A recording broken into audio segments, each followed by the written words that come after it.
so I really appreciate you being here. My name's Georgina Goodlander. I'm the exhibition coordinator for the Art of Video Games here. This is actually our last public program in connection with that exhibition, so it's a sad moment for us here at the museum. The exhibition closes at the end of this month. Just a couple of housekeeping, if you could turn off your cell phones. We are webcasting, so when we do the Q&A at the end, if you could use the microphones at the side, that would be great. And Chris is going to do a book signing after the talk just out in the auditorium lobby, and we'll have the books available there too, so I hope you can stay for that. We'd like to extend a big thank you to Pro Helvetia, the Swiss Arts Council, who have generously supported this program and allowed Chris to be here today. Chris Solarski is an artist game designer and author of Drawing Basics and Video Game Art, classic to cutting-edge art techniques for winning video game design. He's interested in classical art and design theory and how video game interaction has changed the way in which we interpret and engage with images. His particular focus is on iconography and primary shapes and their ability to convey complex emotions. He received a BA in computer animation and began working as a 3D character and environment artist for Sony Computer Entertainment in London.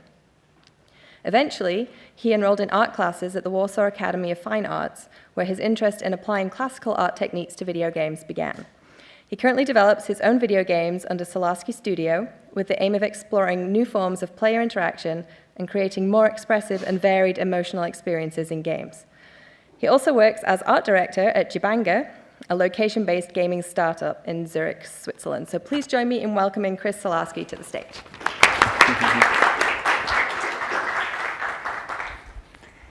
Okay, thank you very much, and hello everyone.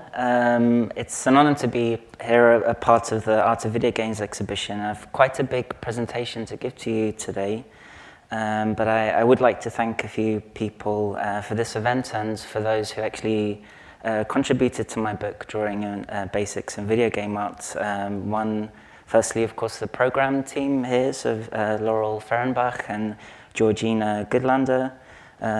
Also, the Swiss Arts Council have been very generous with their support. My editor, Martha Moran, and the team at Watson Guptill for their ongoing time and energy that they've invested into the book. Matthias Sahler for kindly giving me time off from my duties at Jibanga whenever important deadlines came up, including this tour in the US that I'm currently doing, and my wife, Edith, who endured a year of my virtual absence as I was very much buried myself in my work whilst I was writing. And my presentation is about exploring visual links between classical art and video games. And why this is important? Well, it's because by better understanding video gaming's place in the history of art, we automatically increase our creative scope and sources of inspiration. And we also have the potential to learn significant lessons from the old masters to help us create more expressive and meaningful experiences in games. And why this is particularly interesting to me is because I originally started off doing a computer animation course at the University of Portsmouth. And after I graduated, I started working at Sony Computer Entertainment, sort of as a digital artist. But then I realized that the job that I really want in video game development is that of the concept artist. So the person who gets to visualize the visual style and the look of a game before any production actually takes place in terms of 3D assets and sort of the technical implementation of the video game. So what I did was I started doing part-time courses in painting, traditional painting, from a very good portrait artist in London.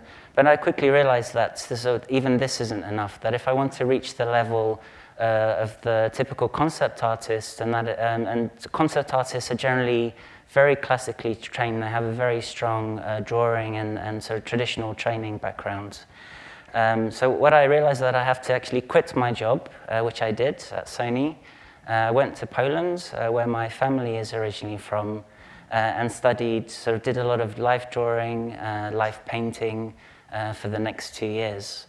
And I eventually ended up in Switzerland, where on one side I was working for Jabango, which is a location-based gaming startup for mobile phones, and Solarski Studio, which was, for a long time, really I was focusing on portrait painting.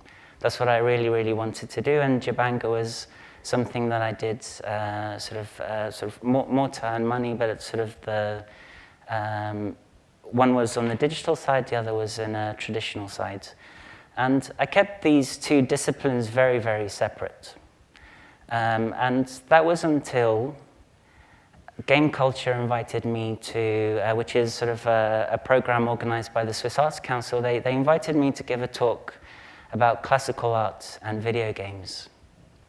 And this was the first time that I started to actually think, what are the connections between these two disciplines? And I started to realize that there are actually a lot of things that we can learn and that are really not commonly used in video games, which can be of very much benefit to us as game designers.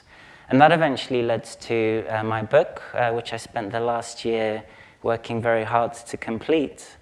And the book really covers everything from the fundamentals of drawing, the human figure, including anatomy, so quite advanced anatomical concepts for art, elements of design, character design, environment design. But the running theme is emotions. So something that we can apply to every artistic discipline. So emotions in terms of sort of the artist's desire to express emotions to an audience, sort of the driving force of every artistic sort of endeavor.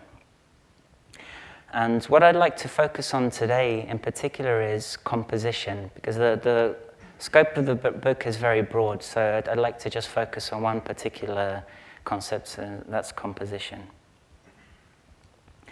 But before I do, it's important to highlight so the basic similarities between classical mediums and video games, because if we look at the mediums upon which the artworks are displayed, look at them sort of from an angle sort of in a very abstract sense, then the canvas and the piece of paper and the video screen, they're all very similar in terms of that they're all static, two-dimensional, sort of lifeless surfaces. And in every instance, whether you're an old master or sort of a contemporary video game designer, it's the artist's job to create this illusion of depth, this illusion of life. One thing the old masters didn't have that we, as game designers, can take advantage of is, of course, this animations and all these special effects which make this illusion much easier to create. But it's interesting for us to actually look at classical art to better understand, how they managed to create these illusions with, sometimes just a pencil and a piece of paper. And when we begin to look at how the artwork is actually constructed, then an excellent example on the left is a preparatory sketch by Luca Cambiaso, sort of an Italian master. And this so well illustrates the conceptual approach that the old masters would use to understand the figure. Because reality is so complicated that without abstracting reality, so abstracting a figure or a landscape to very, very simple components, sort of in terms of boxes, spheres, everything can be reduced as these very simple abstract volumes and shapes. Then they would have an impossible time to transfer reality onto a piece of paper or canvas.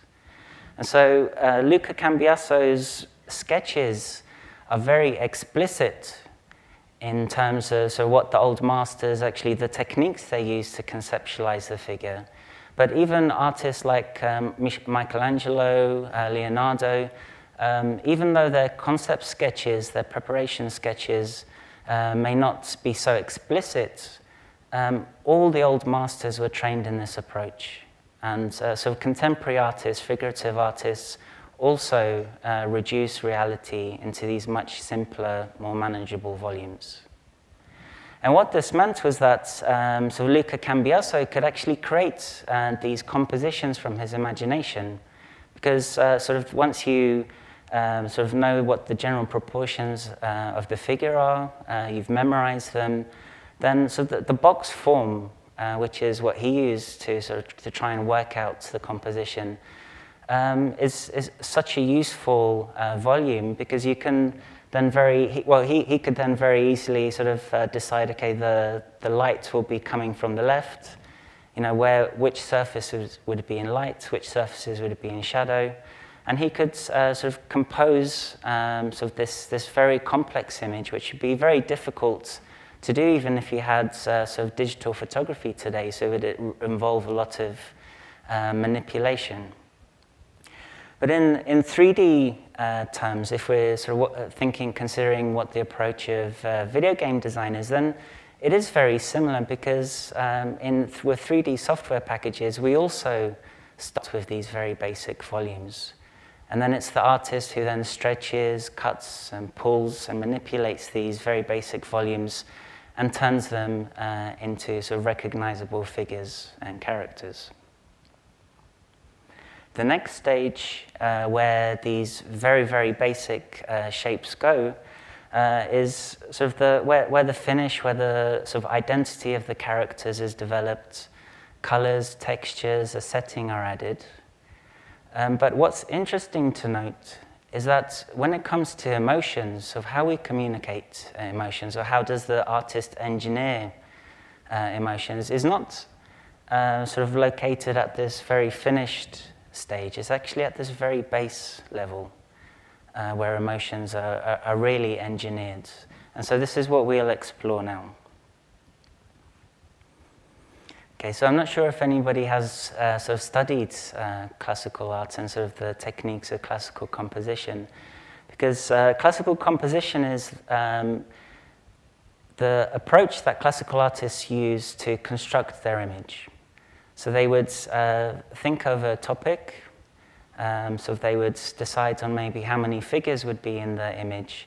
And before any sort of significant work went into the painting, they would actually try and manipulate objects, elements within the painting so that they fell upon sort of these subliminal lines, these very hidden lines which the viewer was not supposed to be fully aware of, but they're very much incorporated into the image.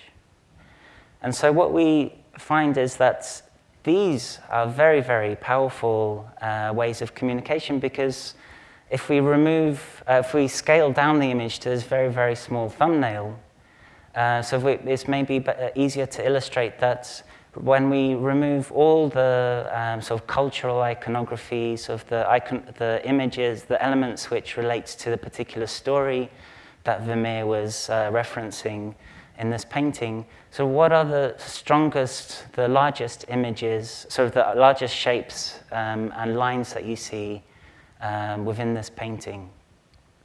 What you find is that the composition by Vermeer was actually based on this very circular concept.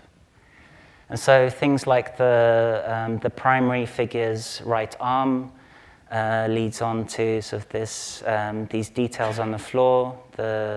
The arm of this figure also carries this line. And so nothing in this painting was placed sort of randomly.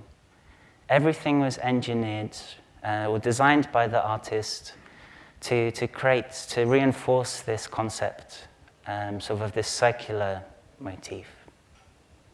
So this is very, very important sort of to understand this. Okay, so we go from a painting which is very delicate in nature to one which is much more aggressive in theme. And so what you find is this concept of classical composition is applied. So it's a different artist. This one is a painting by Rubens. And so if you just look through all the detail, and for us, maybe sort of the majority of us may not be aware of the story that it references, so of any cultural iconography that's hidden within the painting. So what are the dominant themes when it comes to classical composition upon which this painting is based? And what we find is that whereas the Vermeer painting was based on a circular concept, the dominant shapes within this are two colliding triangles. And Rubens was such a master at sort of drawing the figure and sort of really constructing these images so well that we'll find many, many more lines within this sort of composition, although the two dominant triangles are the primary shapes. But there are plenty more that sort of around the corners to keep your eye locked in the image. But it's also sort of interesting to note that he even placed the majority of the female figures in the bottom left triangle, the majority of the male figures in the top right. And so there's this very, very strong collision between the two sides. And so what we find is that it's not actually the details, the very small details which sort of communicate the emotions. It's actually the compositions of these larger shapes. Because if I could just ask you to try and imagine swapping the compositional concepts of one image, the circular concept of Vermeer, and sort of transpose it to the Rubens and vice versa. So the emotional message that each artist wanted to communicate would be entirely lost. So it's really the composition over details which are the strongest in communicating emotions. Because even if we look at small details like sort of the plant in the Vermeer painting or the sword in the Rubens, then in a very abstract sense, these are very, very similar. So it's really sort of the more dominant, the larger shapes, which are sort of communicating the emotions. And this concept isn't something that's sort of just relevant to sort of the Renaissance or paintings of that time. Because even if we look at a Degas painting, sort of a drawing, then we find that there is a continuity. So it's something that has continued throughout art history. Because Degas was sort of historically placed at a very, very interesting time, because he was at a transition between sort of the classical approach to art and a very modern one. And the reason why this is because he lived at a time when the camera became very, very sort of commonplace, sort of the photographic camera. And so although he was trained classically, and sort of his master, sort of Ingres, who he very much looked up to, told him to study line, just like we saw the compositions of Rubens and of Vermeer. So he was very much aware of this line approach to composition and the value of the classical sort of training. What Degas found very interesting was how the photographic camera registered reality. And so although line and volumes were used sort of for hundreds of years before Degas arrived, what he started to do was sort of start to compose his images in terms of light and shadow shapes, just like the photographic camera registers reality.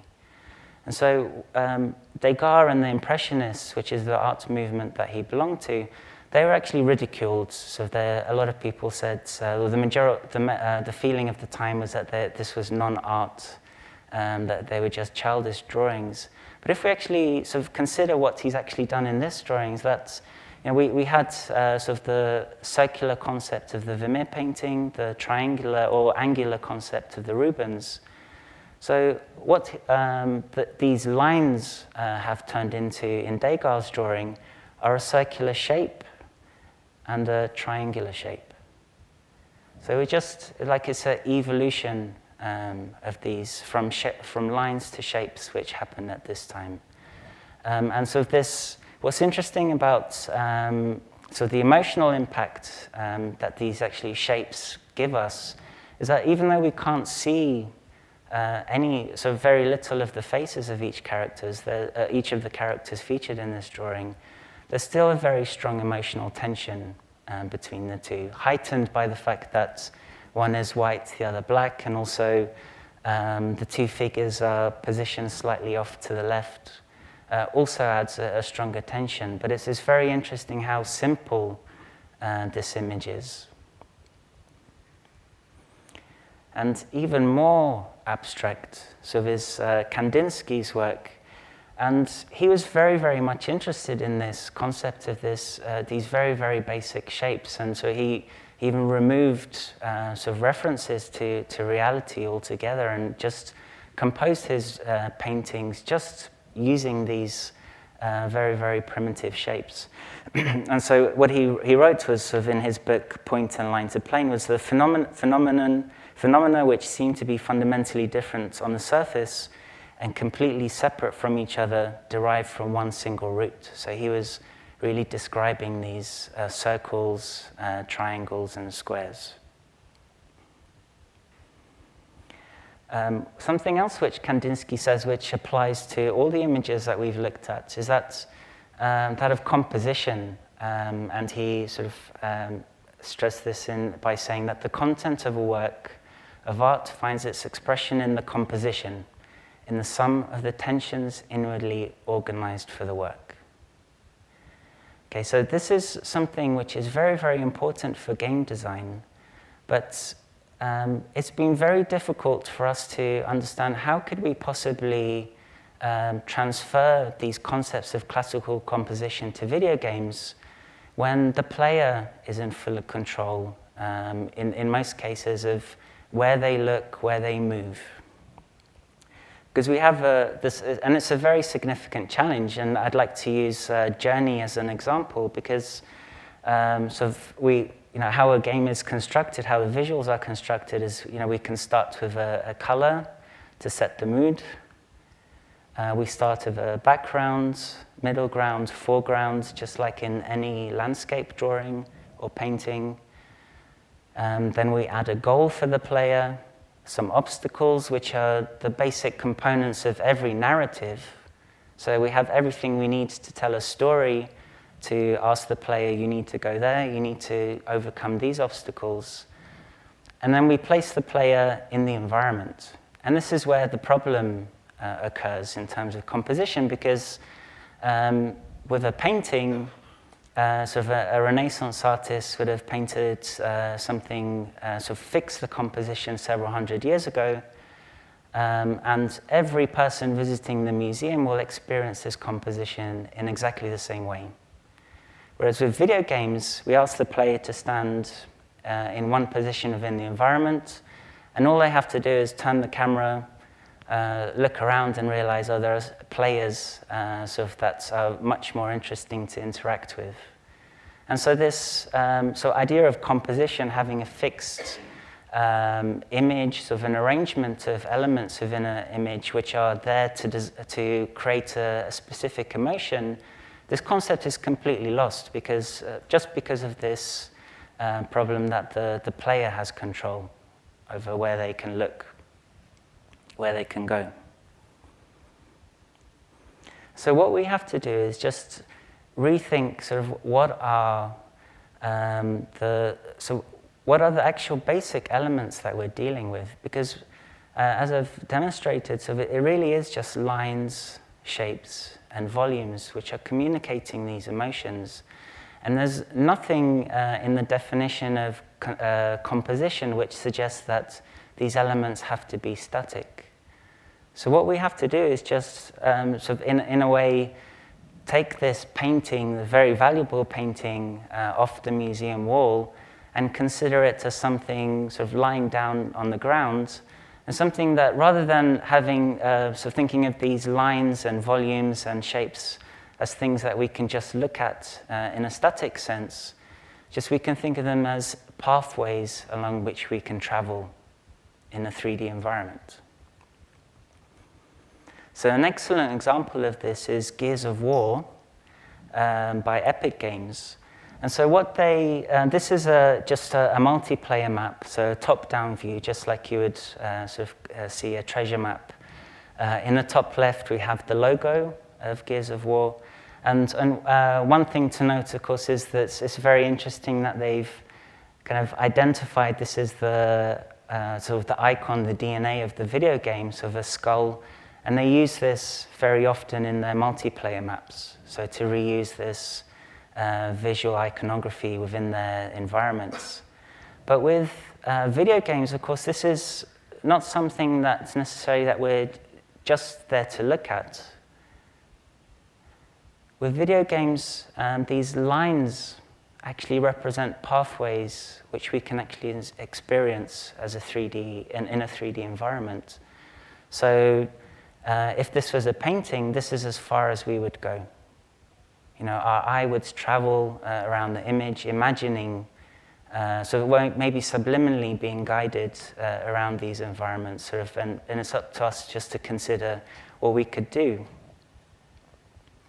to explore. But in a video game, these angular lines, which reference the Rubens painting, the angularity of the Rubens composition, these actually become environments that we can move through.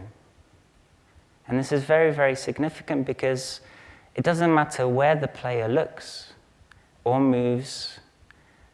These elements, these line elements along the pathways along which the player moves are a constant throughout the whole video game. And also the character movements. So this was an introduction to level design. Also the character movement is very, very important because in a game like Journey, when the player presses the jump button, what happens is you have a very, very delicate animation, and so the character jumps very delicately across the screen. And unlike Gears of War, which has a very different emotional message, which the designers wanted the players to feel, in Journey it's a really beautiful sense of freedom that you get. And if we use this drawing metaphor sort of to apply the animation concept, to the animation concept, what we have is more of an open canvas in Journey where the player can really draw their way around the environment using very, very gentle lines, which in some way, in a very strong sense, reference the Vermeer painting. And now if we sort of contrast Journey with Vanquish, which has a completely different emotional feeling to Journey. So what happens in Vanquish is that the character zips around the environment very fast and very angular, sort of with a very angular animation. And so what we have here is really this contrast between the Vermeer and the Rubens painting. So these concepts sort of can be directly applied if we just remember that. So we're thinking on a very abstract level. And I showed you in the previous slide that this open canvas that Journey employs to create this sense of freedom. In Vanquish, the pathways or the possibilities for movement are much more restricted. And so they create something much more claustrophobic and sort of more possibilities for sort of collisions, and also the player has to constantly choose and reevaluate new pathways through the environment. So even in games like Grand Theft Auto, this is applicable to sort of every artistic discipline even. So even if you're thinking, if you work in urban space planning, how do people move through an environment? So it's, individuals walking around a city are free to go where they want. And this is sort of illustrated in this example of Grand Theft Auto that, I haven't got videos of these video games, so I have to ask you to imagine what it's like to drive around a very slow bend in the environment versus sort of pulling the handbrake and skidding around a very, very tight corner. These are very sort of strong emotions, but they sort of contrast each other, just like the Vermeer and the Rubens painting in terms of the emotional feelings that we feel playing sort of in these environments. And of course we have these circular rounded forms on one side, more angular forms on the other side, and what comes in between are sort of the vertical and horizontal lines, or the square. And traditionally these were used to sort of create something more static, stronger, something that sort of is very lasting. And in a fantastic game, Super Brothers Swords and Sorcery EP for the iPhone, the feeling of this video game is very delicate and very quiet. And the character moves through these environments in a way which is sort of very much related to this square concept, or these vertical lines as well, because they just the character either moves horizontally or up, sort of up and down. And if I could just ask you to imagine how the environment would look if we actually skewed these trees to one side, what we'd find is there would be a chevron effect through the environment, and it would completely change the emotional feeling, even if the character continued to move in a very slow way. Just the background alone, shifting this element would automatically influence the emotions of the player in a different way. Another thing we have to consider is also the relationship between the character and the environment. And so what this very abstract image represents is the character as the purple shape, so the purple circle in the foreground, and the background represents the environment. And one great example of how this a circular character and a circular environment come together is in Mario. A very fantastic example. So Nintendo are very, very good at this. Because if we look at how Mario is constructed, then everything about him is based on the circular concept, or the spherical concept. These shapes and lines are very much connected in volumes as well. So his very spherical body, his nose, even his mustache is sort of constructed on two overlapping circles with smaller subcircles. And this is so important in communicating Mario's character, so his energetic and good-natured character. Because if Mario wasn't so circular and so spherical, he would be Wario. So these very, very abstract shapes are so important in communicating emotions. Wario, of course, has maybe eaten a few more cakes, but fundamentally, it's just pulling out and sharpening different elements, which automatically creates a much more aggressive-looking character. And this is applicable to the majority of the characters in the Mario franchise, sort of Bowser and the Goomba characters, also fit in line with these two contrasts of how these emotions are communicated. So how we respond to each of the characters. So going back to this concept of the character in its environment, what we have here conceptually is that Mario lives in a round spherical world, and his job is to clear it of triangular shapes and restore a sense of harmony to his world. And this is exactly what we have. Sort of if you think of a circular character in a circular environment, then there is a sense of harmony, that the character looks like it belongs. And the interesting thing is that if we have a triangular character in a triangular environment, we also have a sense of harmony. Even though the shapes are very different, it's the relationship between the character and environment which is very important. We also have sort of a sense of dissonance. If we place the circular character in a triangular environment, then in this case, sort of it's the circular character looks threatened. Whereas if we place a triangular character in the circular environment, bottom left, it's something that the character looks like the aggressor in that environment.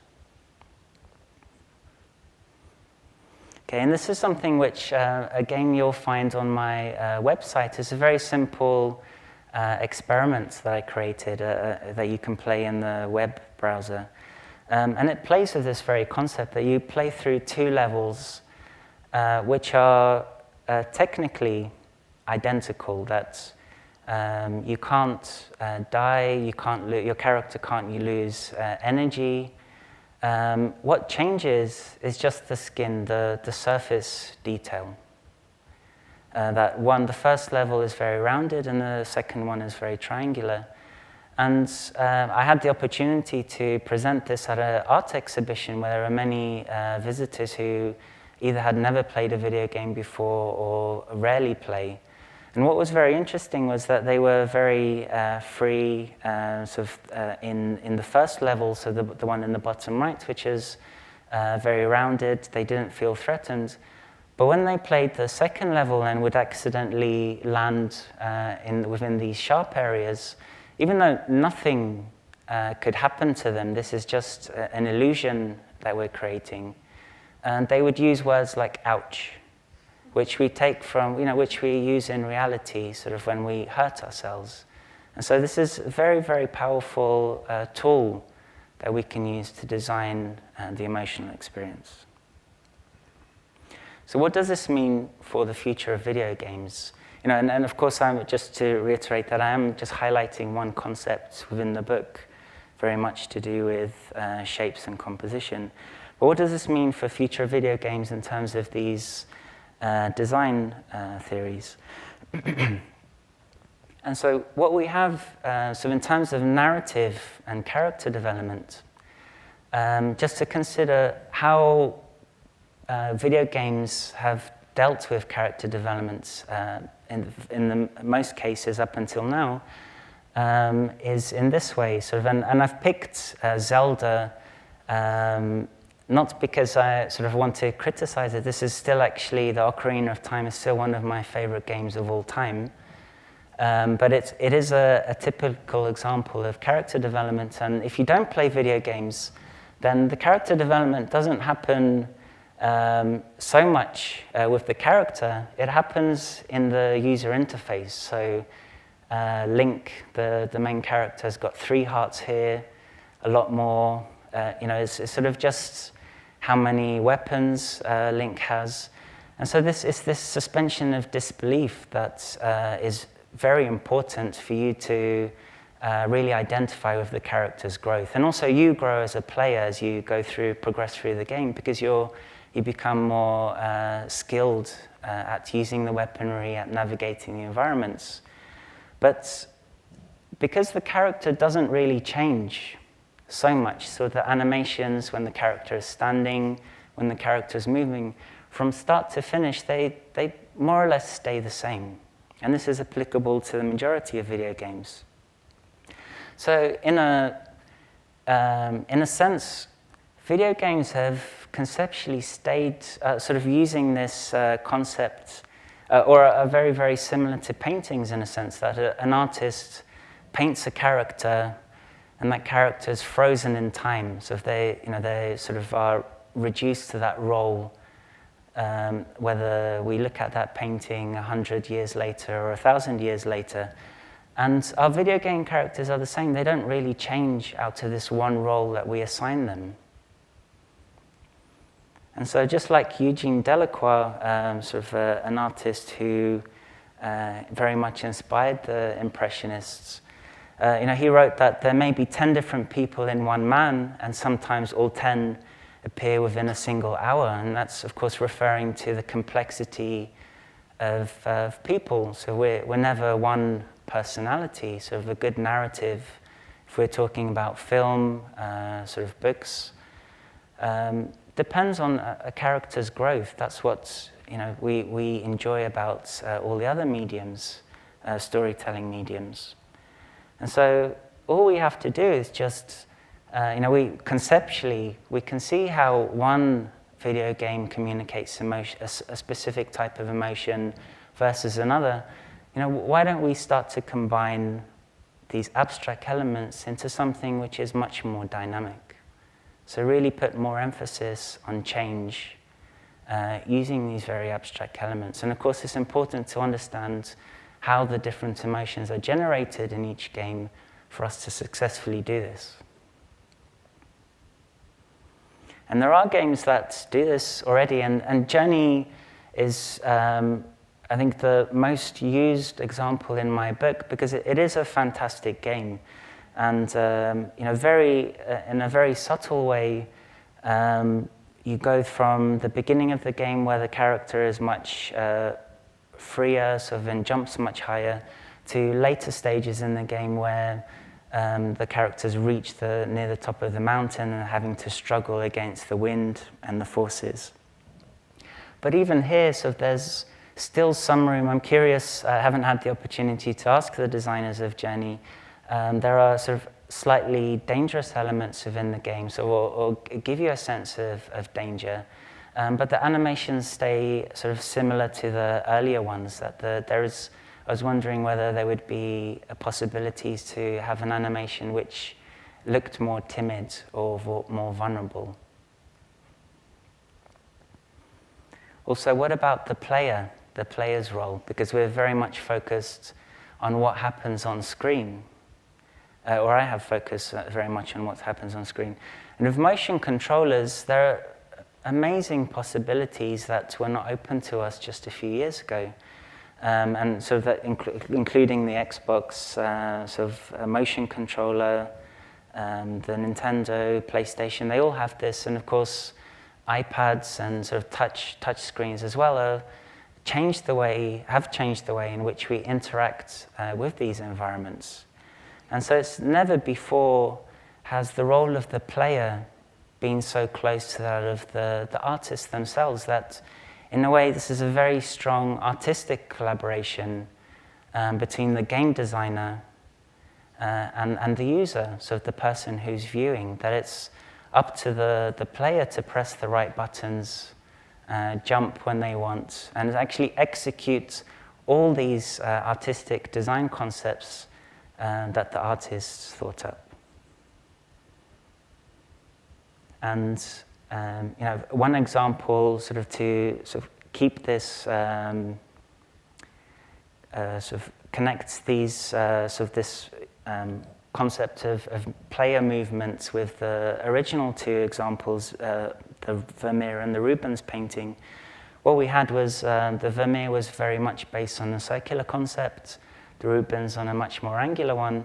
And in Mario Kart, we have generally much more softer handling. So if you can turn around corners much softer, and I'll give you a flimsy demonstration. It's much softer like this.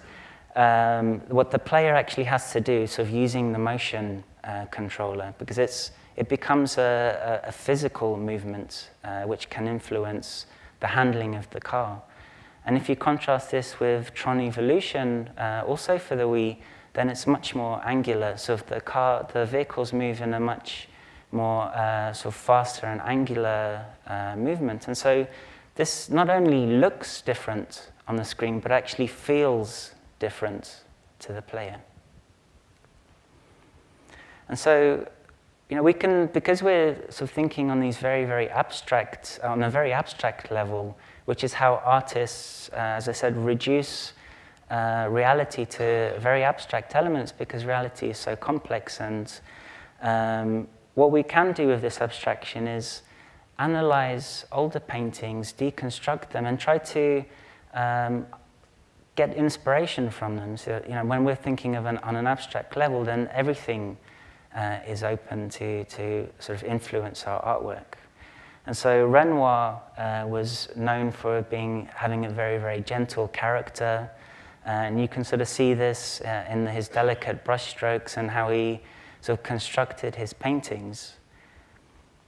And on the other hand, we have an artist like Giacometti, who is very, very nervous, had a lot of a very, very different temperament, a very edgy character to Renoir.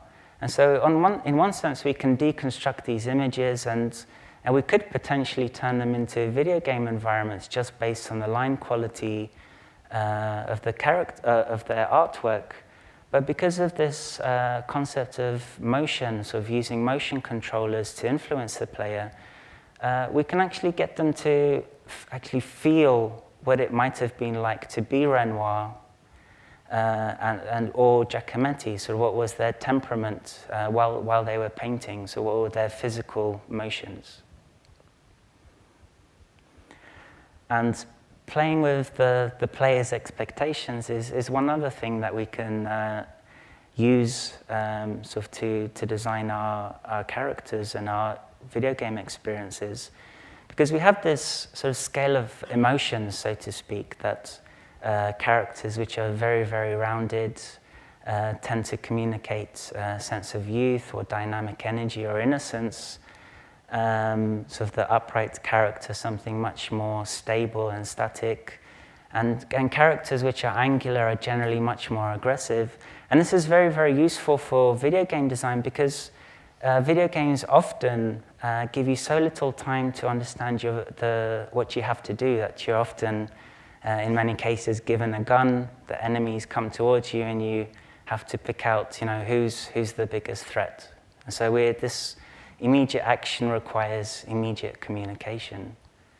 But of course, the reality is, much more complex than this, and we can really sort of create much more interesting situations for the player to experience something unexpected.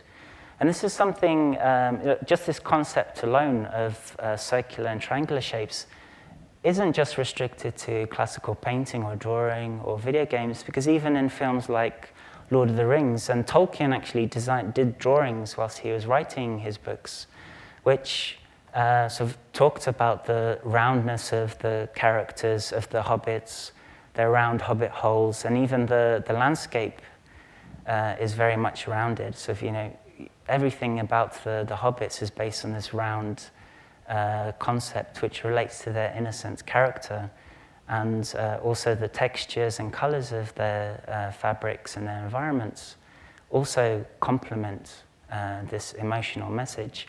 And of course, on the other emotional end of the spectrum, we have Sauron with his triangular volcano, sort of triangular, spiky elements of his costume. These are, if I could just ask you to try and imagine swapping these shapes over, then the hobbits would instantly look very aggressive, even if they had nice friendly smiles on their faces.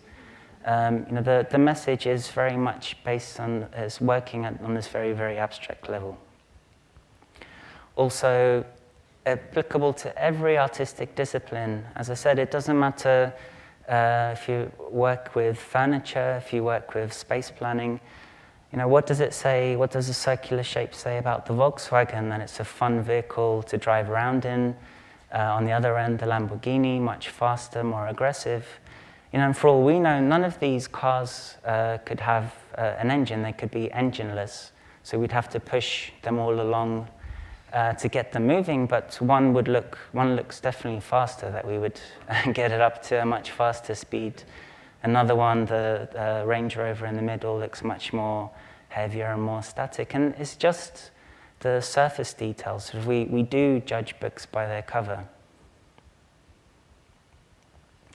And that's why games like Journey, for example, are very interesting, because in general, it's a non-aggressive game. It's about sort of the friendships that you make with people that you'll never get to meet and you can't actually talk to. And so this non-aggression, sort of in general, there are sort of dangerous aspects to the experiences in the game. The designers could have gone from a very sugary, rounded character and rounded environments, but it creates an interesting contrast sort of to this freedom of movement, this very soft animation, that the environment and character is more angular. And you can see this concept of harmony as well, that the character looks like it belongs if we just analyze the abstract shapes of the image. And GLaDOS as well from Portal is just a fantastic example of character design. That this is a villain, and villains, of course, are usually male, very aggressive looking. But a strong inspiration for GLaDOS was actually something very much rooted in the Renaissance. And so I'm not sure if you can maybe get an idea of who it was if I turn the image upside down. Yes, yeah, good one. So it's just based, it is Venus that, so we have this circular clamshell. And also there are other concepts which sort of relate to anatomy, and also the concept of movement, which are a whole different topic covered in the book. So we have the opposing curves, which give the contrapose as well, so this feeling of energy, which are also incorporated into GLaDOS's sort of structure, her body. So what we find is that this character, which is a villain, but it's very much based on sort of this iconic image of beauty, sort of feminine beauty. And so what the designers did, because they understood abstraction, and they very much worked with the as the Renaissance artists did, using volumes, lines, or understanding images in this sense. They were able to sort of literally and metaphorically turn Venus, the concept of Venus's feminine beauty, on its head and apply it to create a very, very complex villain.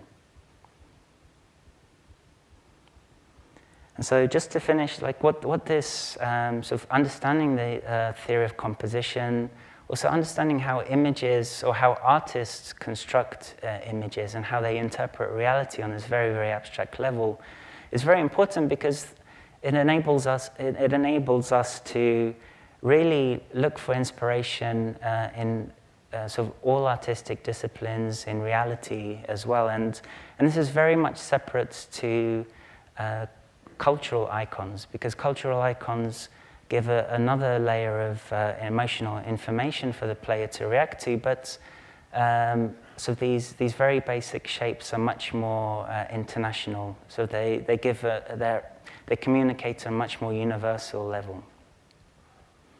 So when we design video games, I think what's important just to consider is not sort of what style the game is, sort of what's sort of typical of that genre. It's actually what is the emotional experience that we want players to have. And so that's the end of my presentation. You're very welcome to visit my website. And of course, I've got a hashtag #NewGameArt. It'd be very interesting to have your feedback and questions on these concepts. And well, we'll have an opportunity to take a few questions now. Thank you.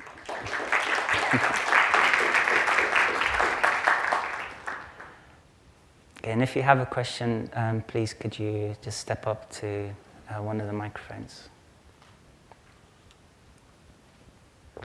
How many of you dudes are there in the world that have looked at art at that depth, going back, and now applying to video games? Are you like 1 in 5 billion, or are there more of you? Well, as far as I know, my book, I think, it's the first book to explore the connections between classical art and video games.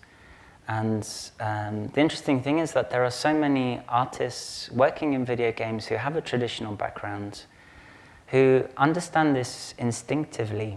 And so when I sort of talk about sort of creating emotions in 3D environments, it's such an obvious thing, but it makes sense. But it's just not something that we've made a positive connection to before. And it was only because I originally wrote an article about classical art and video games, and then was approached by Watson Guptill to write the book, that I had the luxury of pondering for 1 year and these concepts. And it was just because of that I came to perhaps more solid conclusions that were always there. It was, you know, and while I was writing as well, I was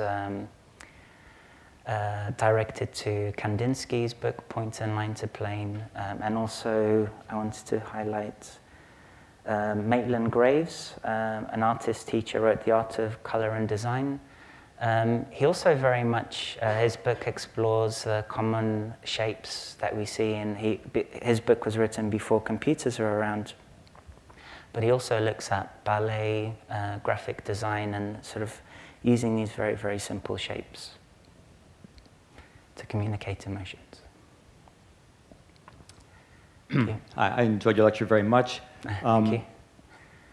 A couple of things you said caused me to question whether you are applying quality, the notion of quality in this new medium the way that it was traditionally applied for more conventional art forms. And one was, you said, immediate action requires immediate communication. Yeah. But in the past, so many of the great art forms have required not immediate communication, but long, sober reflection and digestion. You never really reach the heights unless you understand the nuances, which don't seem to be effectively presented through this kind of medium. And then the second is when you talk about the collaborative nature of this medium, where the player is an active participant with the artist.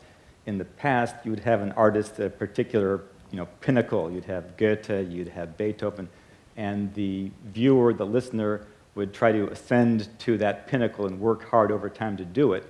But in this collaborative process, don't you really dilute the talents of the artist by making the player a participant and kind of dumb down the art form that way? Well, to answer the first question, I think that's why I gave the example of the Vermeer painting originally, that I scaled it down to a very small thumbnail. And that was really to emphasize the fact that how we understand our environment, how we respond to it, is initially very, very quickly. So if we sort of decide whether something is a threat or not in an instant. And when we look at images, if you walk around the museum, it's this first impression which tells you whether it's sort of a very delicate painting in terms of theme, or something which is very, very aggressive. And it's these very big concepts. We don't have time to register the details. And this is very important when it comes to 3D environments, this immediate response, that it must be very calculated so that the player can sort of understand the space, because often you don't have time to sit there and take in the information. And with classical painting, you do have this, just like with every artwork, you have this other level. So that this base one is very much a psychological one, a very immediate response. Whereas these cultural icons, which the Vermeer painting reference and the Rubens, which make to most of us very little sense. We really have to be an art historian to understand what the costumes related to, what the story was based on.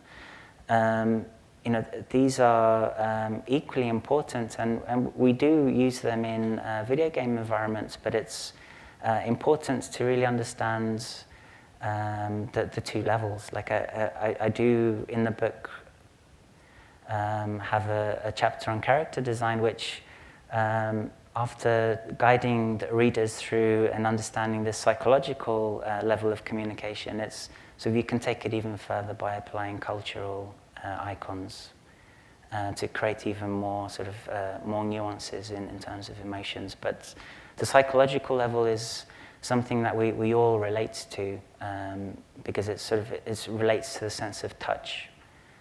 Whereas the cultural icons, you have to be more careful, because it depends on your audience that you're communicating to. I hope I've answered the first question.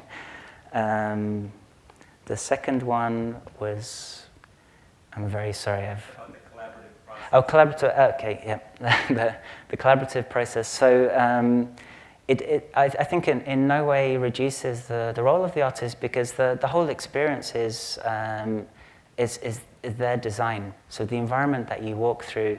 And so how I would try to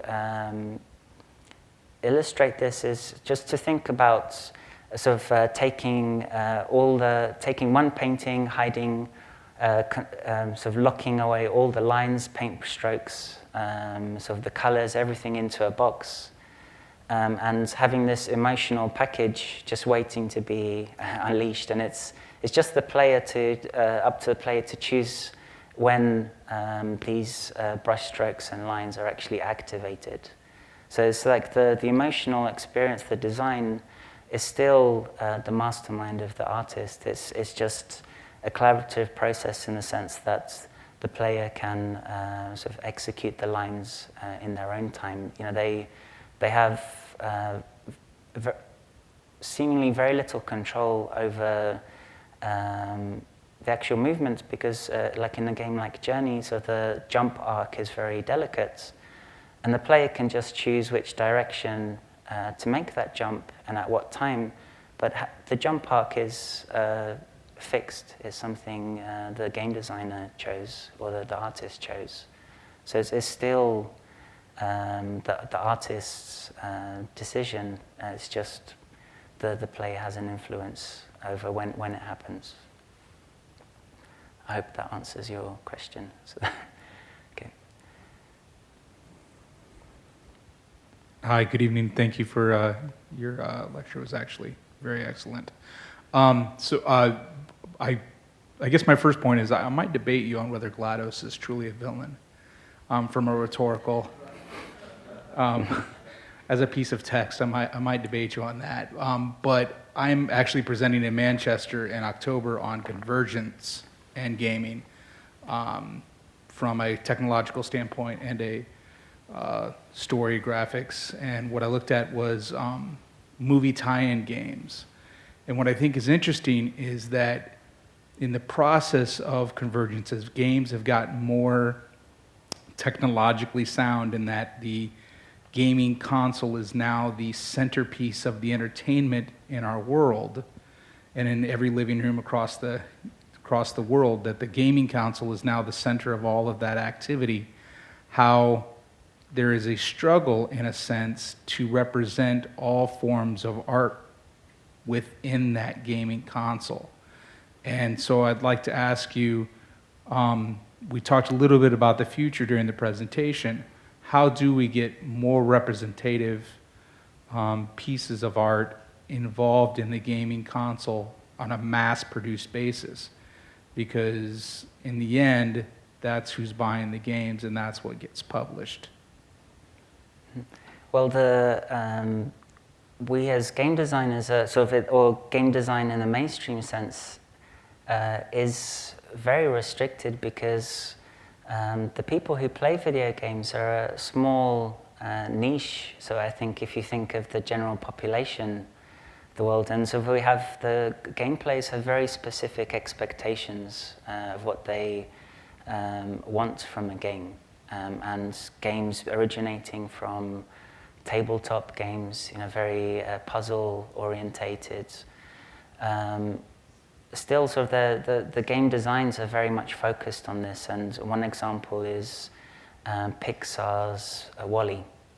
That for me, the whole experience, the touching moments in the film are sort of WALL-E's loneliness within the environment, and this has very specific. This is communicated through very specific design elements, sort of having WALL-E, so the camera zoomed out very far to show emptiness. And what the video game cover, or the write-up of the video game is like experience WALL-E's, the most exciting moments of the film, the action, the running around. Whereas it's WALL-E's journey just to have contact with a friend, sort of just a handshake. And so these are things that we can very easily communicate in a video game, but players don't expect it. The people who buy video games want an action game. And so what's interesting, I think, is it is changing now, because we have very big mainstream conferences like GDC, sort of an E3, which are, E3 is for the public as well, so where you have these very traditional video games. And on the other hand, we have the Indiecade as well. And I think in this year, there was a very strong change where people started to move towards Indiecade. And Indiecade represents independent game development, where it's often much smaller teams of 1 or 2 developers who, because they're not tied down to a big publisher, they have much more room for experimentation. And I think slowly we're going to see more and more games appear this way, because one example is the Super Brothers Swords and Sorcery that I showed for the iPhone and iPads. And the costs involved in this are much smaller, and the tools used to develop video games as well are getting much cheaper and more accessible. So like the Unity game engine, where the possibilities for a single person to create a video game are much more open, as opposed to the old, sort of the more mainstream approach, where it costs sometimes thousands or millions to produce a video game. And those mainstream developers are kind of stuck with the one audience who expects action, so that in most cases. Thank you also for your presentation on the circles and the squares and the angles. That has helped a lot. I have done a little bit of character design, and I found it very difficult because I have an image in my mind. I have to quickly get it down before I forget it. And I've experienced frustration when the image doesn't come out to the one that's in my head. What do you do to get rid of that frustration that you have an image that seems so perfect in your head, and then when you get it down on paper, it's not what you wanted? There was something which never goes away. That it's just a case of learning to, to understand that every artist goes through this stage, and it doesn't matter at which level they're at. And I always like to tell my students that even Michelangelo, who we sort of consider one of the greatest artists of all times, he would burn his sketches so that no one knew that he had bad days, just like everybody else.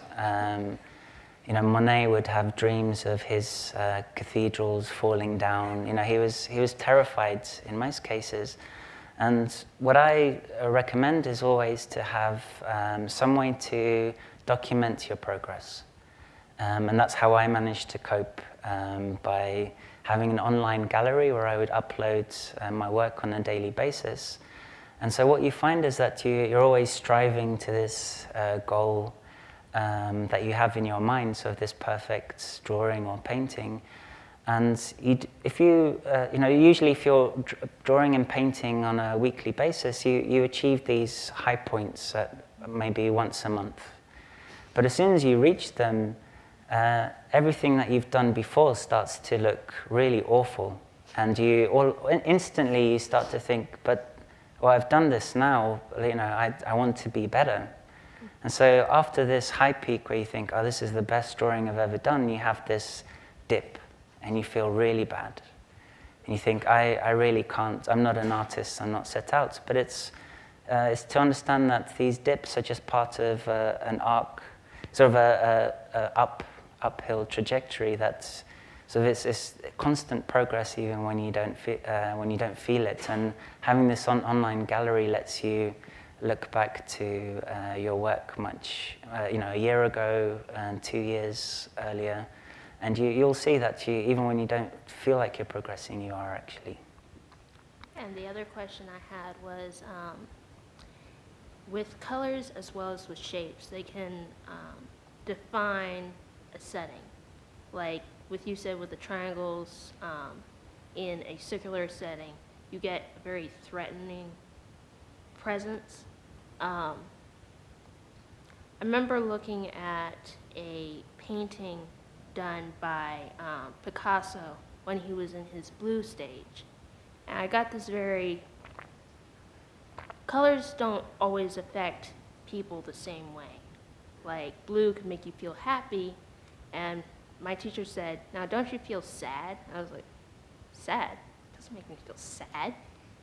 How is this supposed to make me feel sad? And I was just wondering if you would elaborate on that, how they would make you feel. Sure. Well, sort of the lines and shapes and volumes are, I think, much easier to predict. I even brought these very simple volumes to demonstrate, is sort of because they, I mentioned the touch sensors that, as we're growing up, sort of a way that we learn to understand our environment is really how, as babies, we're touching surfaces. We know whether something's solid, whether something's soft. And how we react to these shapes. If you could imagine me throwing them into the audience, instinctively you would be much sort of more confident catching something like this than something like this. And what we're doing is, when these are actually turned into images as a photograph or as a drawing, Sauron is constructed of lots of these sort of arranged in different ways. Then what the artist is doing is communicating this this sense of touch that is missing in virtual space. These shapes don't actually exist, just like in the game Morph that I developed, that people say ouch when their character touches one of these things, and it's based on their own experiences in the real world. But color is more personal, and I would say it's much more difficult to much more difficult to be confident that everyone will experience color in the same way. But there are still very much there are techniques and sort of theories about color which are important to understand, like the color wheel, complementary colors, how they work. But it's also important to be more aware of cultural responses to color, so how color works for specific groups of people. So I would say you have to be more careful with color as opposed to lines, shapes, and volumes. Okay, so okay. Thank you very much. Thank you very much for your questions. Okay, and I think I think this table has been set up outside, so I'd be happy to answer some more questions if you have any. So, thank you very much.